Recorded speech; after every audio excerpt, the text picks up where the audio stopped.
Terceiro bloco da live X da questão com ela, Rafaela Soares, abordando o teatro é necessário? Esperando e colocando o tema da live. E Rafa, já te chamar aqui. O teatro é necessário? Ana Cristina. Menina Carla Porcina, seja bem-vinda, bonita.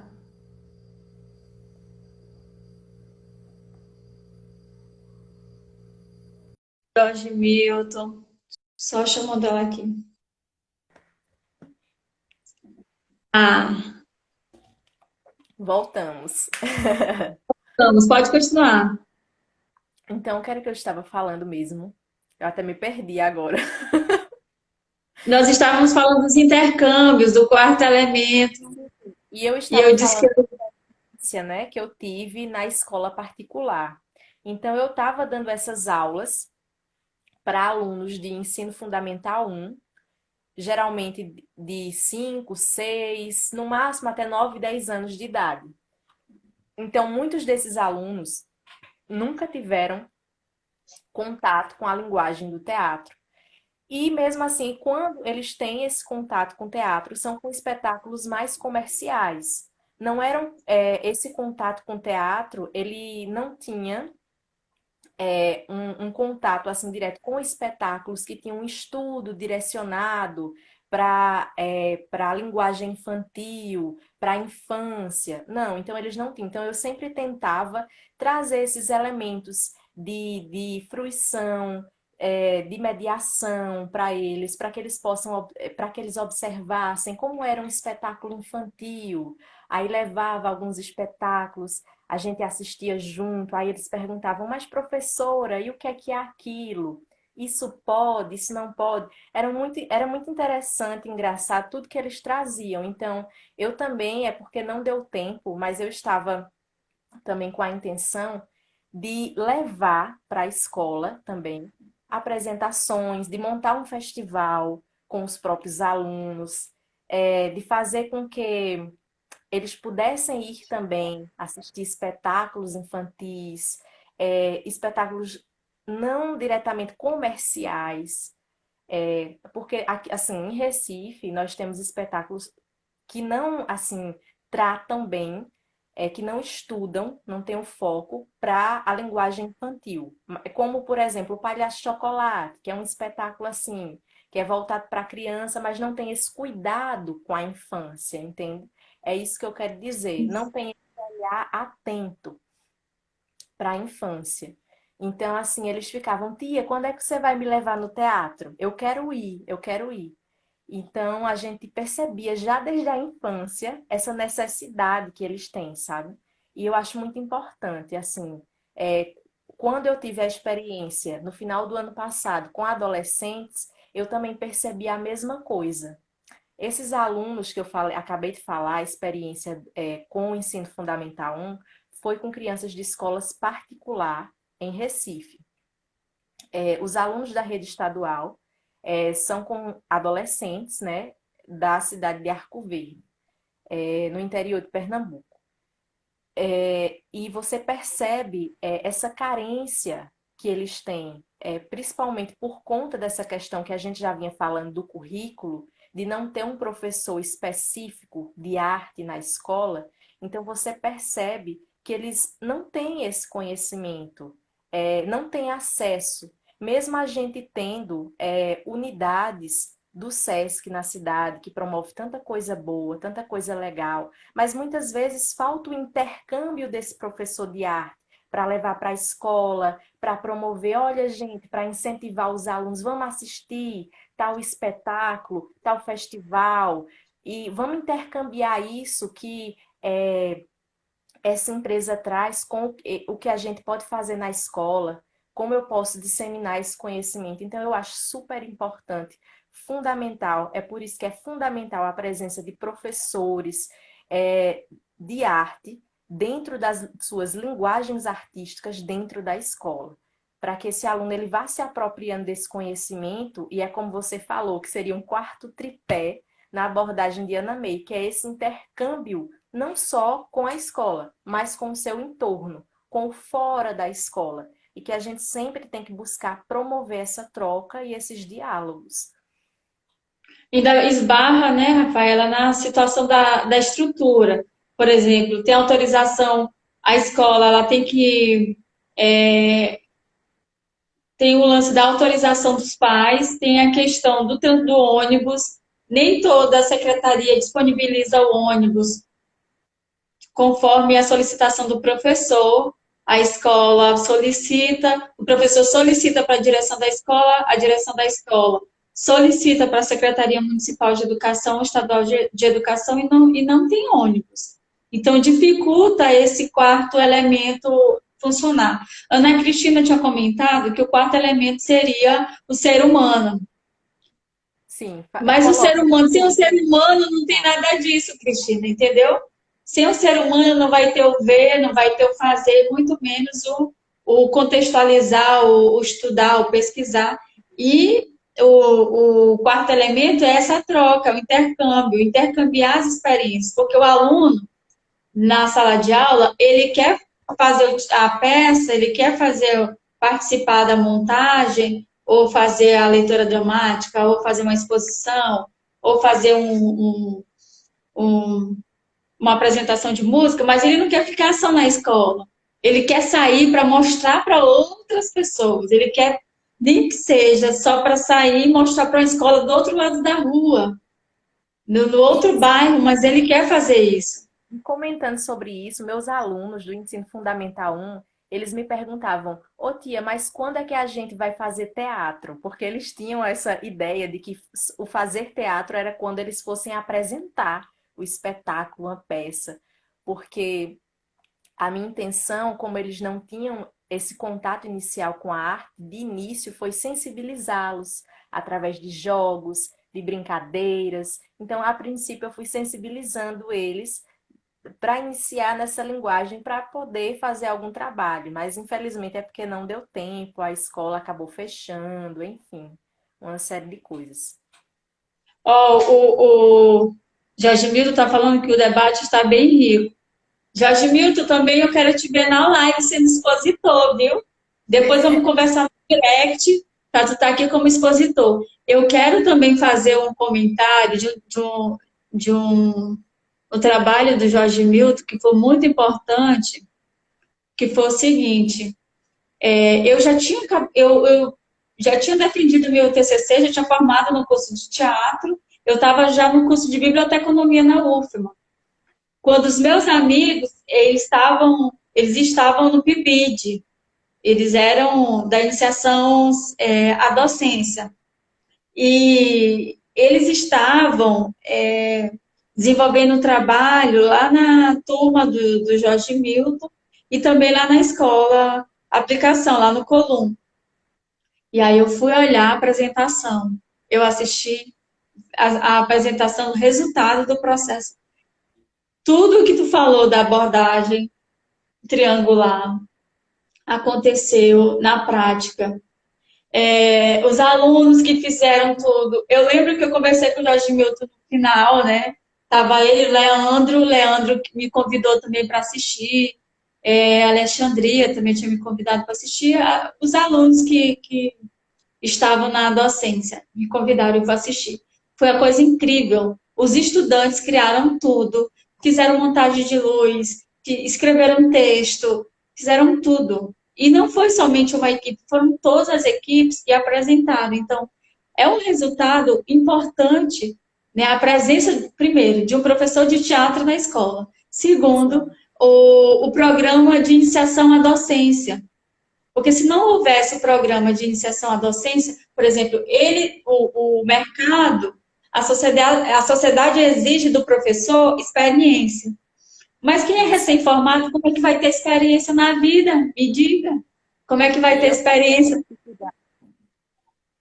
Porque vai se submeter a subempregos dentro da escola, a ter que pegar uma escola particular para pegar uma carga horária altíssima e um salário baixíssimo só para ter uma experiência.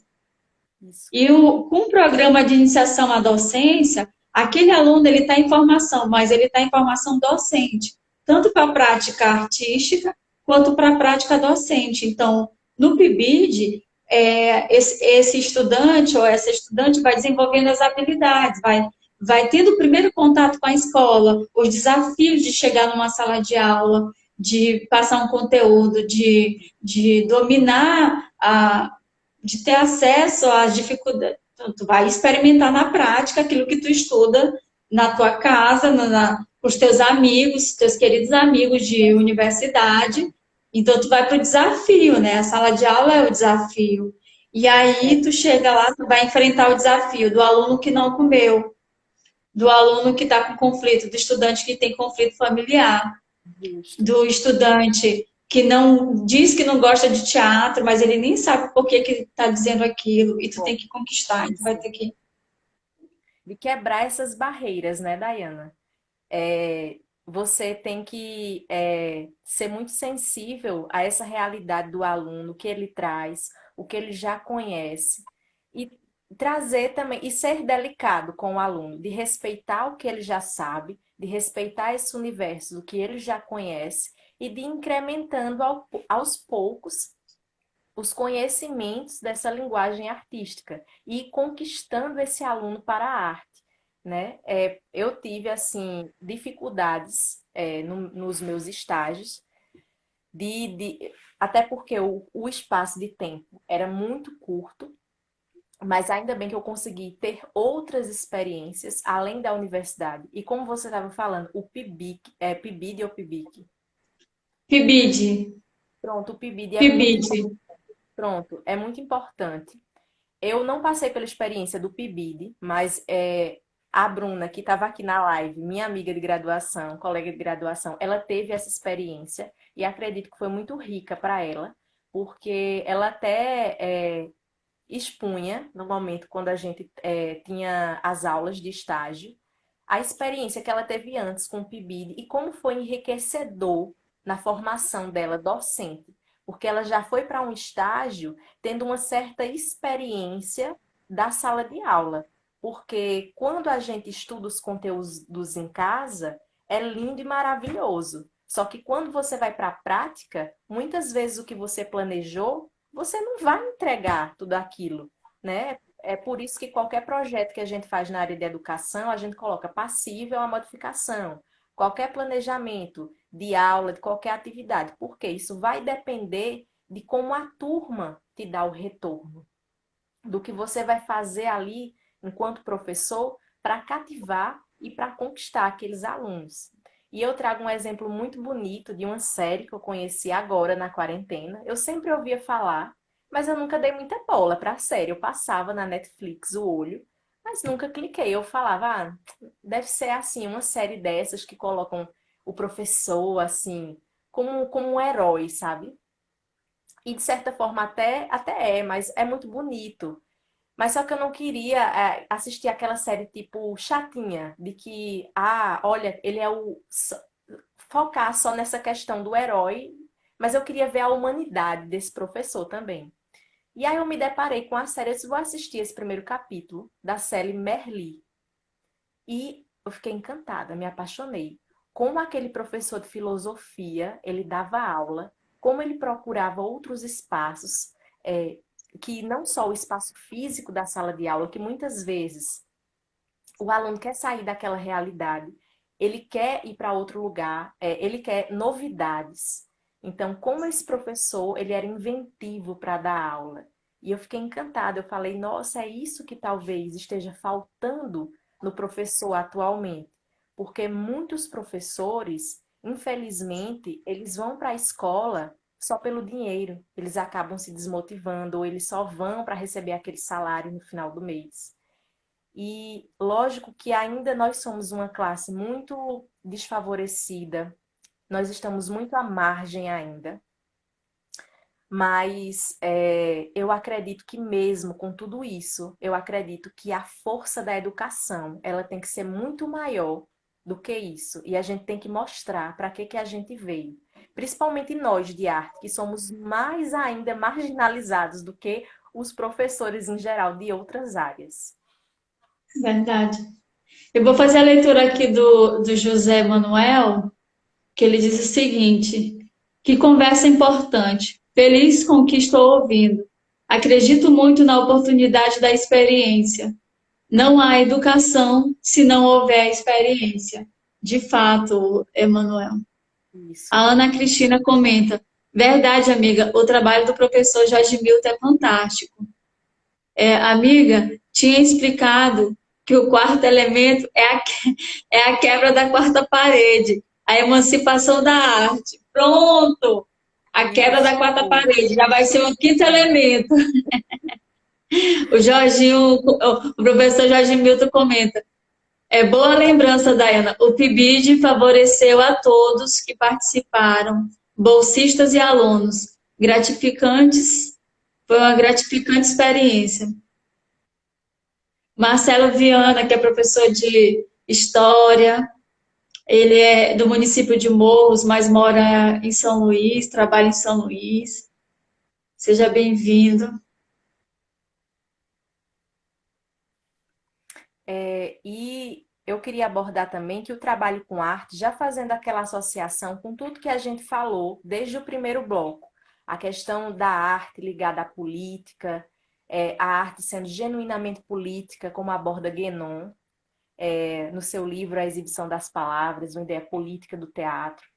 A arte que é essa arma, que é esse objeto de intercâmbio de conhecimentos com a sociedade, como falava Bertolt Brecht, assim como trouxe Augusto Boal depois, que ele foi mais além de Bertolt Brecht, ele alçou esse voo e ele coloca esse espectador em cena, vai fazer a cena, você vai dizer como isso acontece através do seu teatro fórum. Então o teatro é isso, esse elemento político que está engendrado no teatro.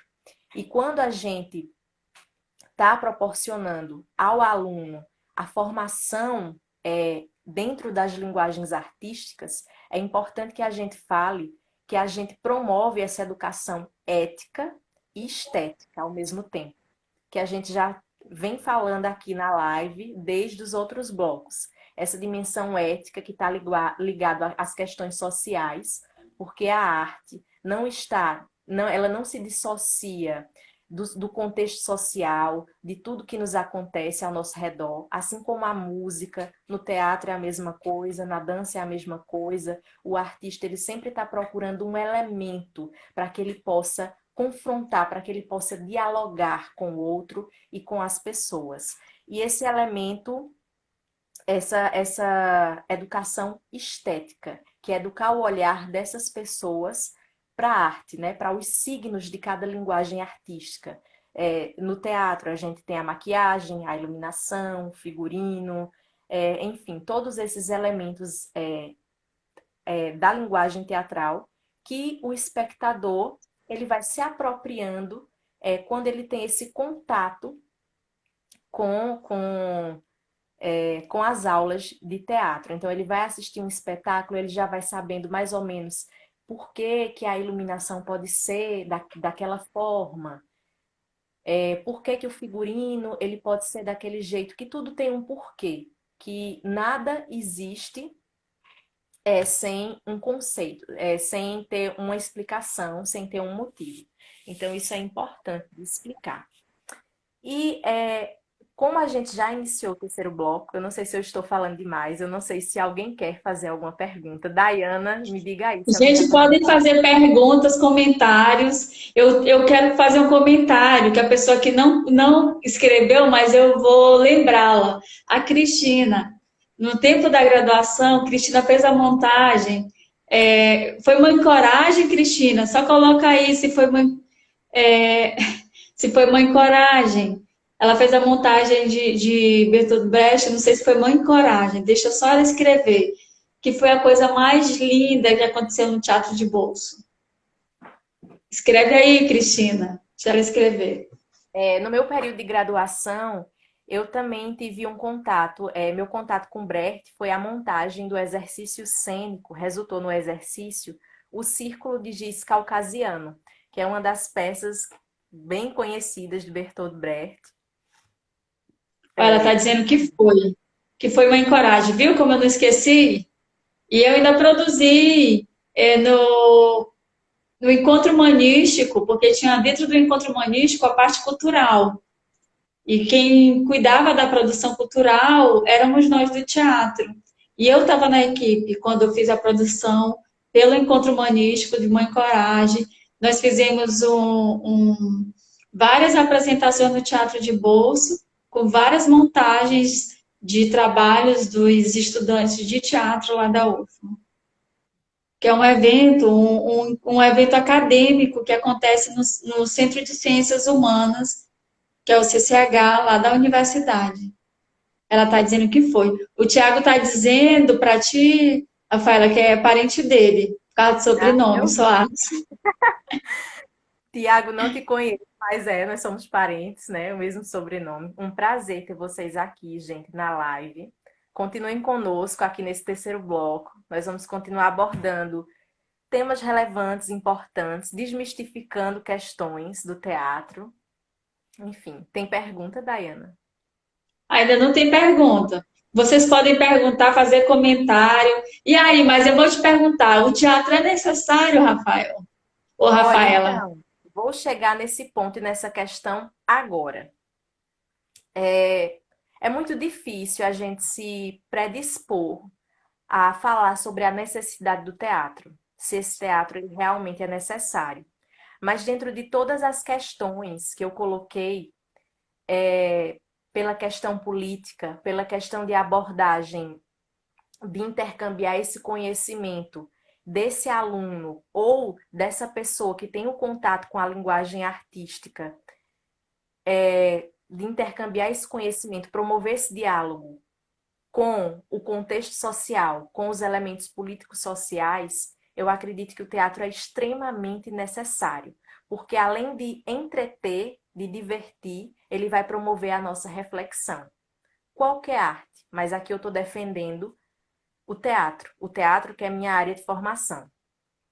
E eu vou defender também o teatro por a sua necessidade se efetiva também pelo encontro. Nós estamos vivendo um momento de pandemia em que esse encontro ele não é possível acontecer de forma física. E esse encontro, o teatro, ele promove esse encontro de quem? Do ator com o espectador. E aqui eu trago outro teórico, que foi um encenador, se chama Jerzy Grotowski. Então, ele propõe, no seu livro Em Busca de um Teatro Pobre, várias questões sobre o teatro. E uma delas, ele fala que o teatro, ele acontece quando existe ator e espectador. Se a gente tira um desses dois elementos, não existe mais teatro. Então, Grotowski, ele conecta esse teatro ao encontro. E ele dispensa da cena todos esses elementos que não são necessários.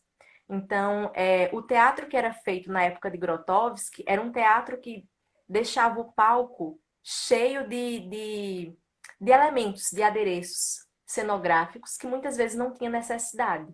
Então, em contraponto, esse teatro pobre, é por isso que é chamado teatro pobre de Grotowski, não era porque ele não tivesse força, ele não tivesse Recurso.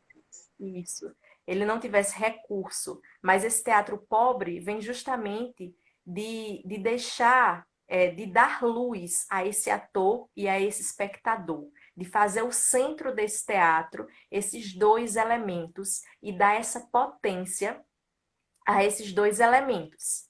Em contraponto, o teatro que era feito na época, que ele chama de teatro rico, que era um teatro pomposo, um teatro que colocava muitos elementos cenográficos em cena, muitas vezes sem necessidade, e que poluíam essa cena. O segundo aspecto eu já abordei, da arte, essa necessidade por nos colocar diante dessa reflexão, desses aspectos políticos sociais. E também eu vou trazer aqui Augusto Boal, que é um outro grande teórico do teatro. Para quem não conhece, ele foi um dramaturgo brasileiro, um diretor, um encenador. Ele foi perseguido na época da ditadura militar, justamente porque o seu teatro trazia esse poder questionador, esse poder reflexivo, esse poder político. E Boal, ele sai, ele é exilado do Brasil, colocam ele em Pau de Arara, ele sofre uma tortura muito grande. E ele fala que nós não podemos nos considerar ainda humanos. Nós somos ainda pré-humanos, porque a gente só vai chegar a esse grau de humanidade quando nós aprendermos a ser solidários. E eu acredito que o teatro ele tem essa força muito grande, essa potência da gente se encontrar com o outro, porque o teatro é isso, o teatro é encontro, o teatro é partilha, da gente aprender também com o outro. E a gente aprende, vai aprendendo a se solidarizar, a não ser tão egoísta. Num mundo onde as pessoas são tão egoístas, tão egocentradas, que olham sempre para o próprio umbigo, chega a arte e diz, não é bem por aí. A gente tem que trabalhar em conjunto. E o teatro é isso. O teatro é essa força, essa potência, que trabalha em conjunto, que as pessoas entram em consenso para definir coisas, para chegar a um resultado. Então, o bonito do teatro é isso. E eu trago outro elemento aqui para afirmar ainda mais sobre essa necessidade do teatro, que é que nós não somos robôs, nós somos seres humanos. Muitas vezes as pessoas esquecem disso e fica só nessa paleta do racional. É por isso que muitas vezes a gente tem dificuldade de trabalhar com a criatividade, porque o tempo todo na nossa sociedade nós somos tolhidos. A gente não aprende a trabalhar com a criatividade. Então nós somos seres humanos, antes de tudo. E nós precisamos ter contato com a dimensão do sensível. Então, por isso que a arte ela é tão essencial. Outro ponto que eu trago é o que é defendido por Aristóteles no seu livro A Poética, em que ele diz que a capacidade de representar ela é inerente ao ser humano, ela é própria do ser humano. O ser humano ele sente prazer em representar. E aqui eu trago o que ele diz no seu livro, a citação da Poética. Desde a infância, os homens têm, inscrita em sua natureza, ao mesmo tempo, uma tendência a representar e uma tendência a sentir prazer com as representações. Então, tudo isso que eu estou falando, eu reforço, eu tento reforçar essa necessidade do teatro atualmente. E outro elemento que Denis Guénon, ele coloca em outro livro seu, que é o teatro... Rafael, Tá, fala. deixa eu só fazer a pergunta para tu depois entrar, né, no Denis Guénon com a questão teatro é necessário, pode ser? Pode sim. É uma pergunta da nossa escritora maranhense, defensora pública do Estado do Maranhão, Lindevânia Martins, ela que estará conosco na live agora de junho, viu, Rafaela? Tem que conhecer ela também. Ó, ela estava perguntando, Rafaela, nossa sociedade é cada vez mais mediada pela tecnologia. Como você pensa que será o teatro no futuro? Como a tecnologia desafia o teatro? Nossa, que pergunta, hein? Era uma das questões que eu pretendia chegar no final, justamente debater sobre as práticas teatrais no período da pandemia. Então, E segura. é, tá, Segura que eu vou ler outro comentário, porque tu já entra no teatro é necessário. Só um minuto.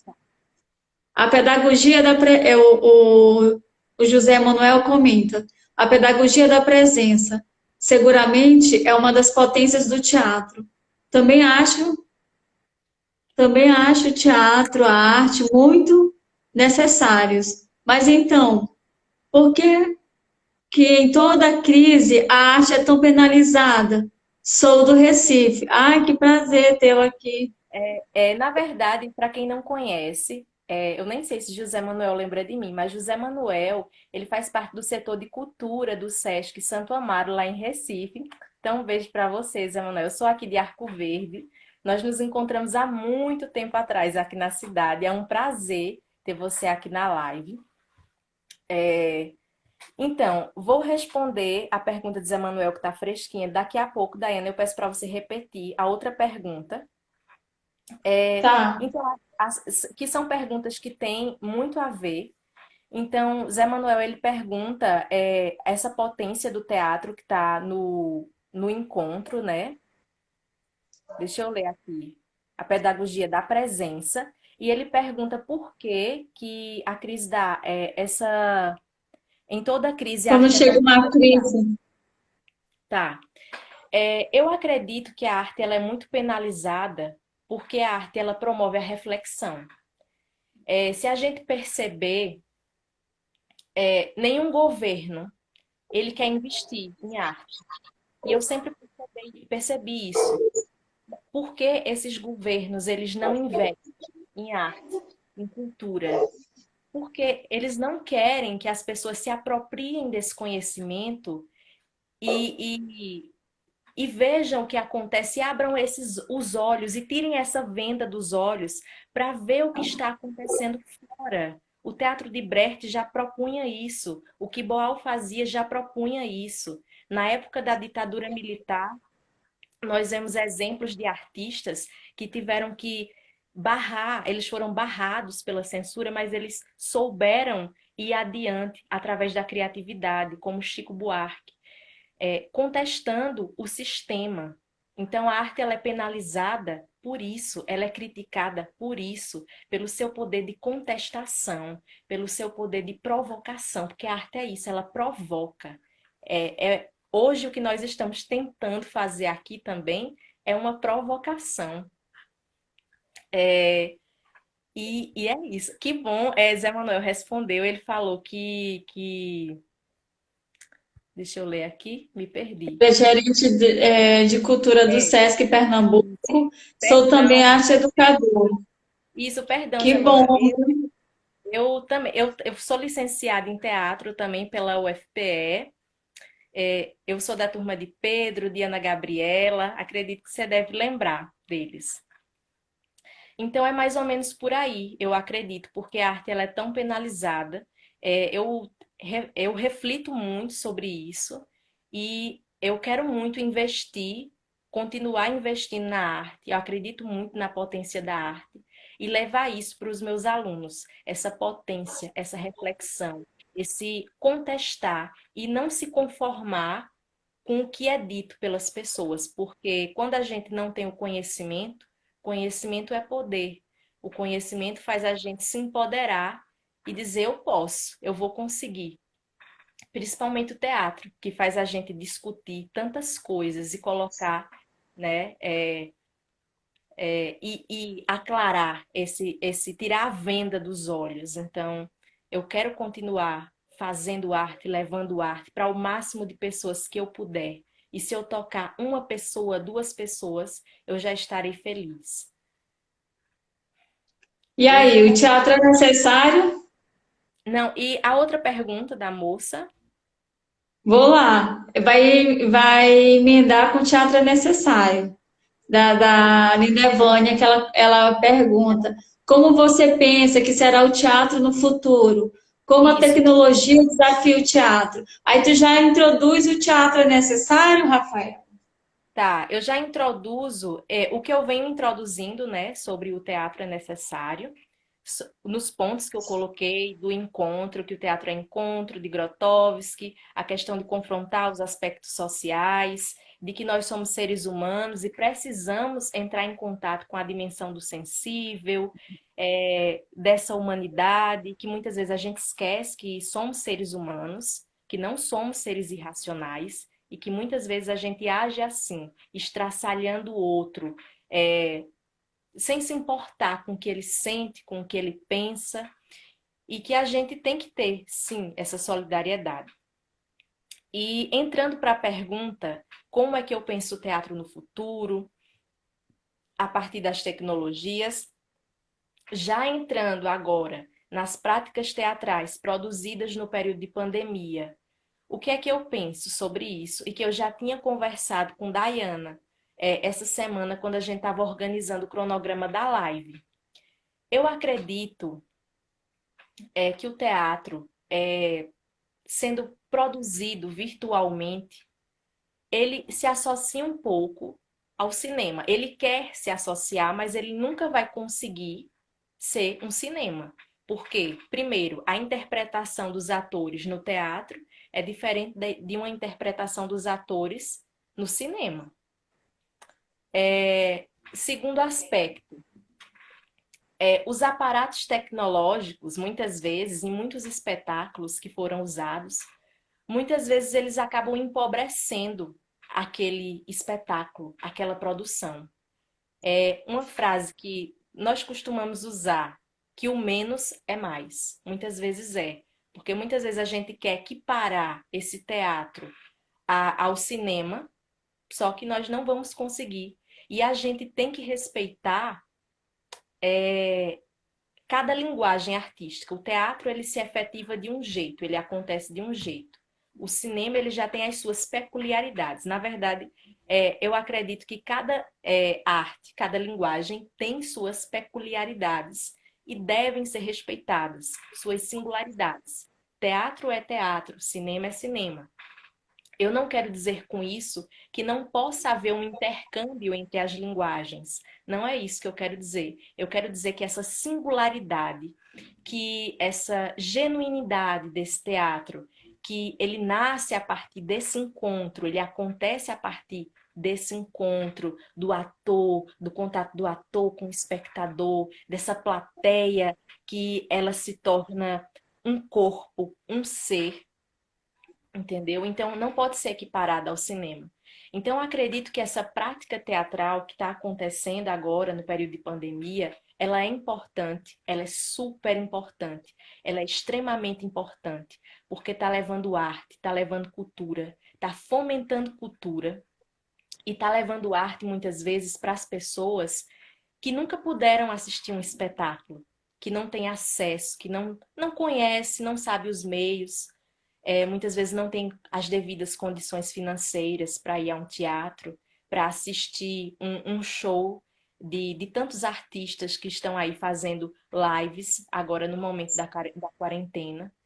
Então, eu acredito que é extremamente importante. Agora, o que é que eu acredito em relação ao teatro?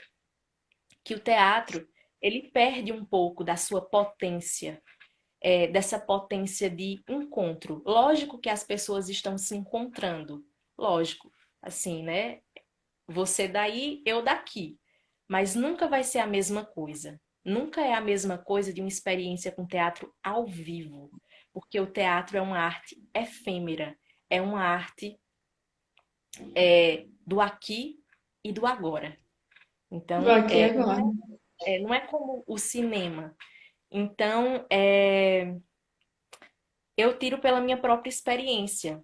Eu tenho assistido espetáculos de teatro virtuais e às vezes eu encaminho links para meus colegas de graduação. E tem um colega meu que é Durval, ele não está aqui na live, que é um querido, eu gosto muito dele.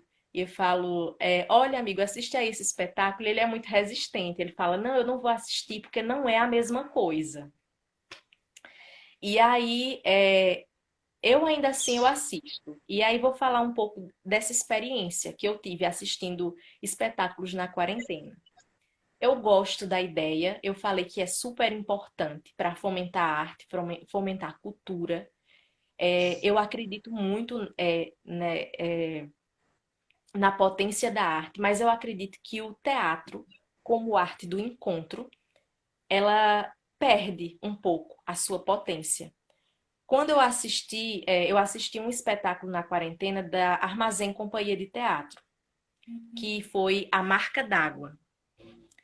E no espetáculo A Marca d'Água, a sonoplastia, ou seja, a trilha sonora, os sons que eles utilizam no espetáculo, eles são feitos ao vivo, com instrumentos, né? Tem os músicos lá, dispostos no espaço da representação, junto com os atores. E muitas vezes essa questão dos instrumentos musicais, os instrumentos muitas vezes estão mais altos que a voz dos atores. Então isso comprometeu que eu entendesse certas partes do espetáculo, enfim, certos detalhes. Então eu acho que perde um pouco dessa potência. E por que o teatro ele perde também um pouco dessa potência? Utilizando a tecnologia.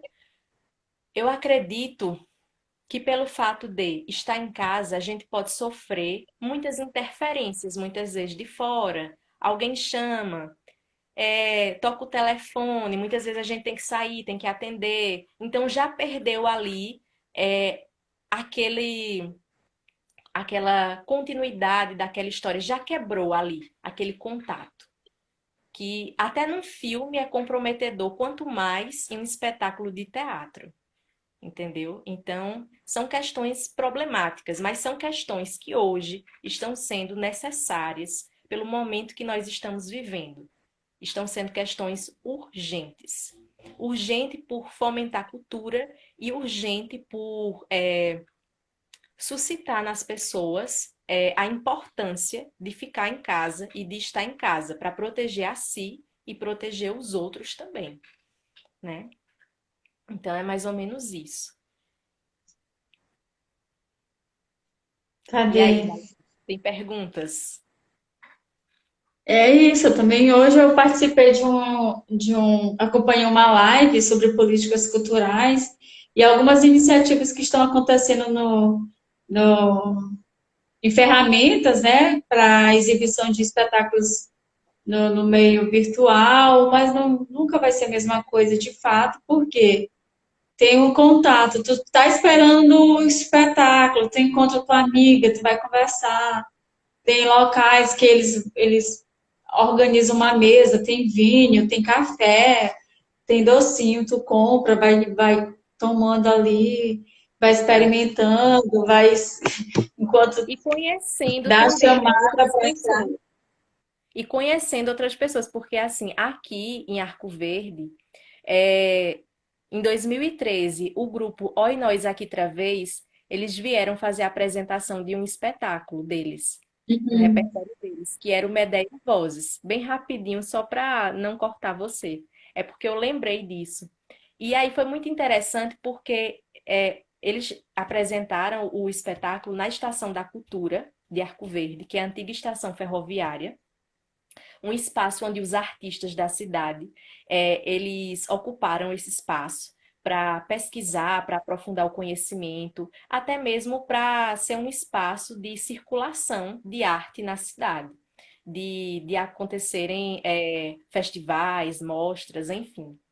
Então, em 2013, eu tive que sair de casa muito cedo, porque eles delimitaram a quantidade de espectadores. Eram só 50 ou 60 no dia, mais ou menos isso.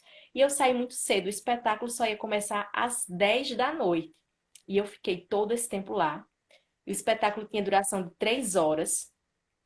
Só que aí, nesse tempo, chegaram outras pessoas que também queriam assistir ao espetáculo, chegaram cedo e nós ficamos lá até a noite conversando, batendo papo. Algumas pessoas se disponibilizaram a comprar lanche pra gente e foi isso, essa troca gostosa, sabe? Esse encontro com outras pessoas e que até hoje eu tenho pessoas no Facebook desse dia, desse encontro, é muito bom.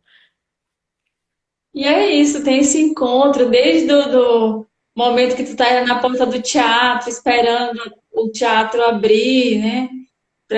Até quando tu entra no, vai assistir o espetáculo e tem as três chamadas, tem as três batidas, que ali não é à toa aquelas batidas ali. E muita gente nem se liga nisso, né? E é isso, o encontro, a conversa, terminou o espetáculo, tu vai sair com tuas amigas, vai comentar sobre o espetáculo ou não, vai ficar em silêncio com o espetáculo atravessando o teu corpo, né? Tuas Isso. sensações e E é isso mesmo, o aqui e agora. Nesse espetáculo que eu tive a oportunidade de assistir, eu já assisti dois espetáculos do repertório do Oi Nós Aqui Outra Vez. Assisti esse que eu assisti em 2013, que foi o Medeia Vozes, muito lindo. No outro dia do espetáculo eu tava, nossa, que espetáculo! Porque o que eles fazem, eles encaminham o espectador, a cena acontece ora na sua frente, ora atrás, então esse espaço de representação é, ele é mútuo e esse espectador ele também faz parte do espetáculo, sabe? E eu fiquei assim muito atravessada com essa experiência que eu tive, assim, as sensações que suscitaram no meu corpo, sabe, tudo. E o outro espetáculo que eu assisti deles, que foi um espetáculo de rua, que foi o Caliban, A Tempestade, que é baseado num texto de Augusto Boal. Lindíssimo também. Ó, a Lindevânia está comentando que excelentes reflexões. E que ela viu o Medea Vozes também. Ela achou maravilhoso. Tô vendo. Linda é o nome dela? Como é o nome dela? Linda Linda, Martins. pode chamar de Linda. Linda Martins, é linda mesmo. Linda, muito obrigada por você estar aqui na live. Fico muito feliz de você estar gostando das nossas reflexões, das nossas provocações. E realmente o Medeia Vozes é um espetáculo, um dos espetáculos que eu acho que é um dos melhores que eu já tive a oportunidade realmente de assistir. Muito bonito. Deixa eu ver aqui.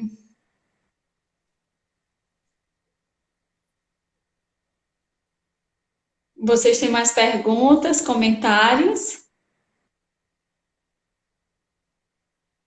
Fechou todos os pontos, Rafaela?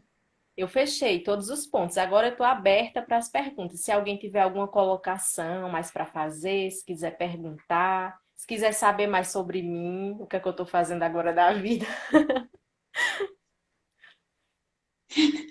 Letícia chegando na área, seja bem-vinda. Agora é o bloco da descontração. É o bloco que todo mundo tem medo. Brincadeira, gente, tô brincando.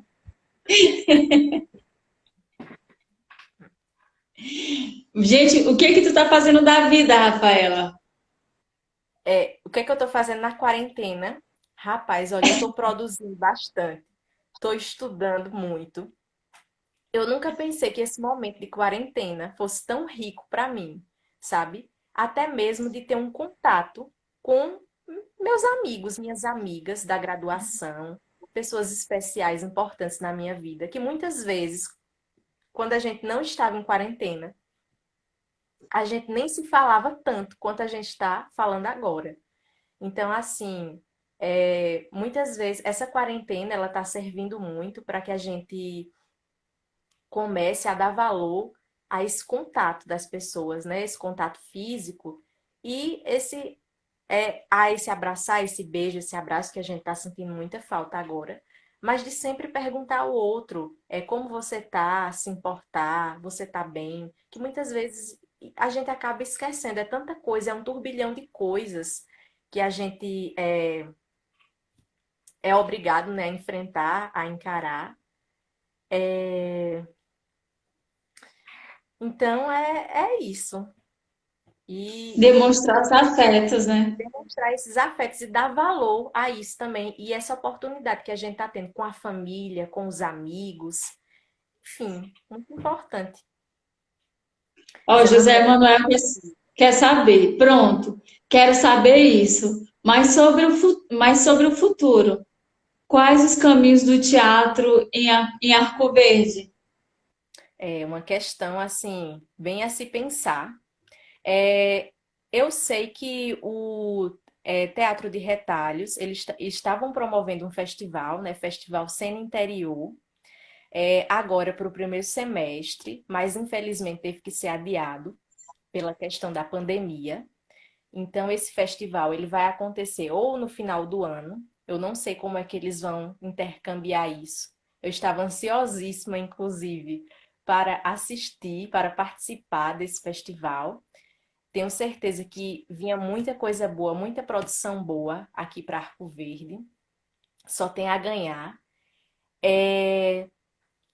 E complementando aqui, os caminhos desse teatro aqui em Arco Verde. Eu acredito que ele vai continuar com essa mesma força, essa potência que os artistas aqui da cidade têm, de continuar lutando, batalhando pela arte, quando muitas vezes não recebem incentivo para isso. Desde muito tempo atrás, eles lutam, batalham. A gente tem a Tropa do Balacobaco, o Teatro de Retalhos, que são grupos muito importantes na cena artística da cidade, que vem formando várias pessoas no universo da arte. E eu acredito também, Zé Manuel, que o trabalho que o SESC desenvolve também é muito importante, sabe? Fomentar a arte, fomentar a cultura. E os caminhos desse teatro futuro, só o tempo vai dizer como é que ele vai ser, como é que ele vai se efetivar, porque tudo depende de como as coisas vão ficar a partir de agora. Na verdade, a gente vai ter que entrar num novo normal. Ninguém sabe como vai ser, enquanto essa vacina não sair. Mas eu acredito que, saindo a vacina, a gente vai poder se encontrar. O teatro aqui em Arco Verde vai continuar tendo essa força, essa potência. Eu sei de todo o esforço dos artistas aqui da cidade. Eu valorizo muito os artistas locais da minha cidade, os artistas de pífanos, os artistas que se apresentam nas quadrilhas aqui no mês de junho, no São João. E mesmo que a gente não possa se encontrar após a pandemia de imediato, eu acredito que a gente tem os meios de comunicação, as mídias, para que a gente possa estar fomentando arte e fomentando cultura, como está acontecendo agora. Dentro do teatro, essas práticas, como eu falei, elas são um pouco problemáticas? São. Mas mesmo assim, elas estão sendo essenciais e elas são necessárias. Então é mais ou Ó, menos tem um isso. comentário do professor Jorge Milton. Rafaela, eu estou bem reflexivo com este momento. No Colum, temos uma relação bem intensa com grupos e na própria sala de aula, de como iremos lidar depois de tudo isso. Isso, a grande preocupação também é essa, e minha também, enquanto professora. Boa noite, deixa eu dar boa noite antes de tudo ao professor Jorge Milton, não é isso? Ao prof... Isso. é Isso, ao professor Jorge Milton. E assim como você, professor, eu também estou refletindo, enquanto professora na área de teatro, de como vai ser essa minha prática, essa prática educacional, essa prática pedagógica na sala de aula. Porque recentemente eu fui aprovada na seleção simplificada do governo de Pernambuco, né, para dar aula no estado. E eu não sei como vai ser. Eu acredito que vai ser muito desafiador, porque o professor ele sempre tem muitas turmas, muitos alunos, e eu acredito que vai ser um outro panorama, que a gente vai se deparar com uma outra realidade, que ainda não Vai, sei como vai ser, mas vai ser desafiadora, mas que a gente não pode baixar a guarda diante dela.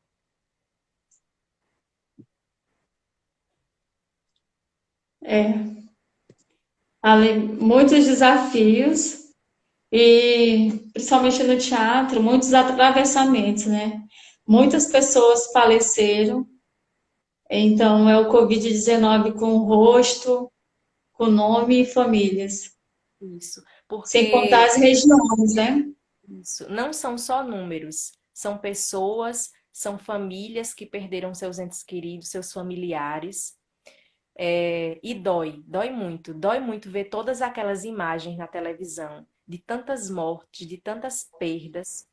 E dói ver um governo que não valoriza a vida, que não valoriza as pessoas.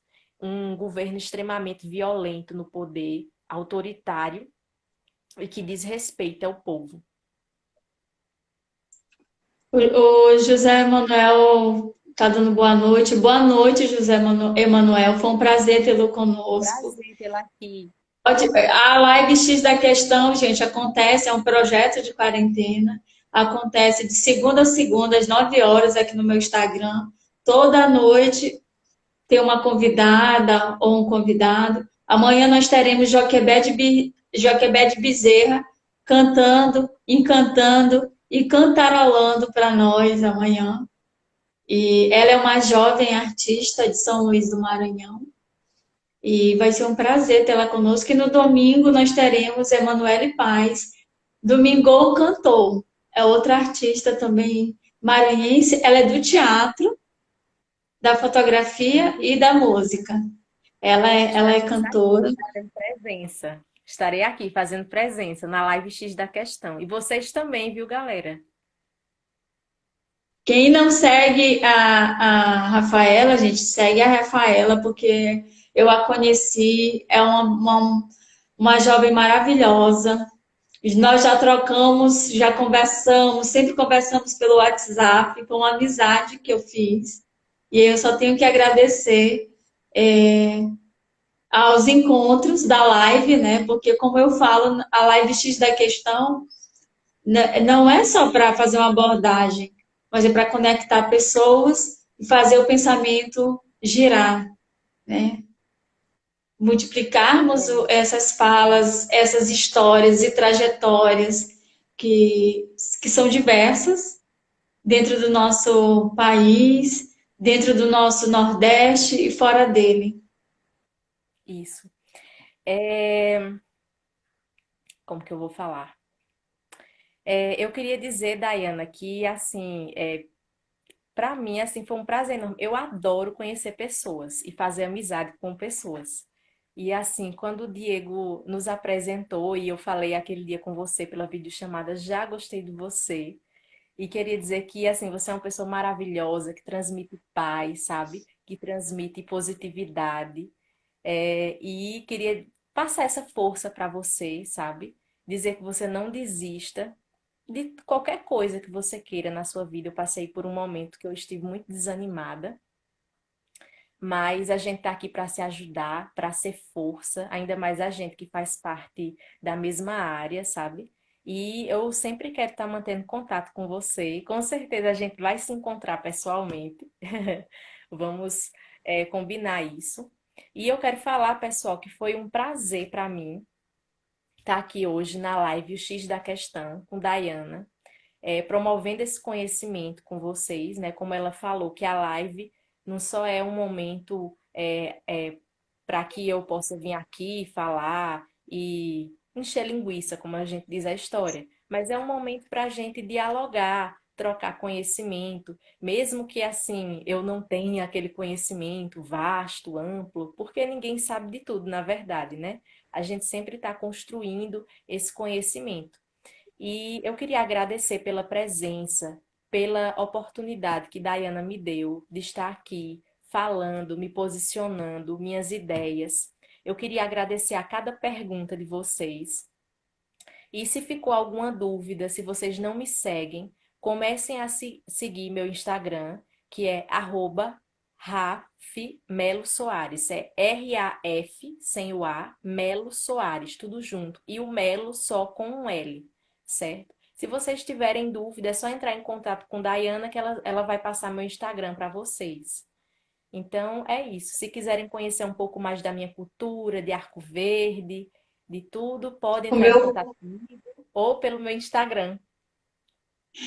quando eu chegar, eu quero comer bastante aquele sanduíche, aquele pão com queijo coalho, que eu adoro. Eu adoro aquele pão de arco verde. Dayana, você vai ter que vir num período de São João, que é linda a cidade se enfeita, se colore tanto de arte, de cultura. A gente tem o polo do samba de coco, e é maravilhoso, maravilhoso. Você não vai se arrepender. Eu tenho uma amiga de Brasília que veio em 2013 passar o São João aqui e até hoje ela só fala nisso, ela não esquece. Ela falou: Nossa, que riqueza, que cultura! E esse samba de coco é maravilhoso. Bom que eu vou aprender, eu vou aprender a tocar o samba de coco. Deixa eu só ler aqui que já está acabando o tempo. É, Tá. o Brian diz que dói demais, as estatísticas estão se tornando nomes conhecidos. Tá cada vez mais difícil. A Rafa é linda demais. Adorei assistir a live com ela hoje. Parabéns. O professor Jorge Milton. Parabéns, Dayana, por sua mediação e a Rafaela pela exposição. Curti demais a live. Dayana e Rafaela, parabéns por esse bate-papo gostoso.